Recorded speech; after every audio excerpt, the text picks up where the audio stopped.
Un risveglio normale, a mattina cosuli, non l'avevo fatto più. Pro momento preciso, che mi aveva deciso di ospitare a zia Mariu. Si svegliava di notte, cavestagli e ciabatti, poi saliva sul comò e gridava, saltava, ballava, aiuto, salvatemi, qui non ci sto. Mi diceva, mamma mia, c'è uno scucchione in una stanza mia. Ci diceva, cara zia, è piccolino che vuoi che sia. Rispondia, caro mio, se non lo cacci nel mio letto non ci dormo più.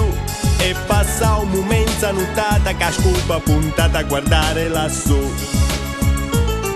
Un lettino smontato e l'armadio scustato, da mezz'ora era aperta la caccia. Ma malgrado l'impegno e razio sostegno, di quel geco non c'era più traccia. In un buco qualunque, in un posto dovunque, per fortuna non era più qua.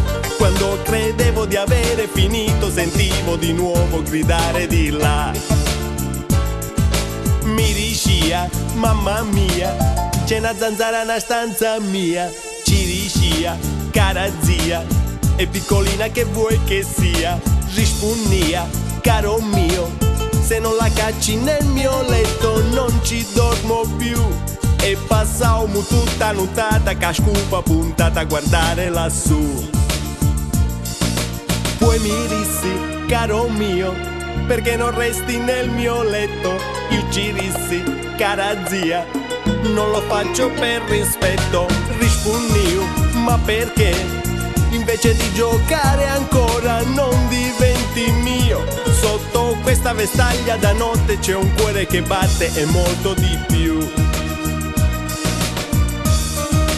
Ecco che cavoli a zia, se voleva cuccare con mia. Poi mi dissi, ma perché? Invece di guardare ancora non diventi mio. Sotto questa vestaglia da notte ci sono due tette e molto di più. E da quando si tiene il pitone, gechi e zanzare non ne trova più.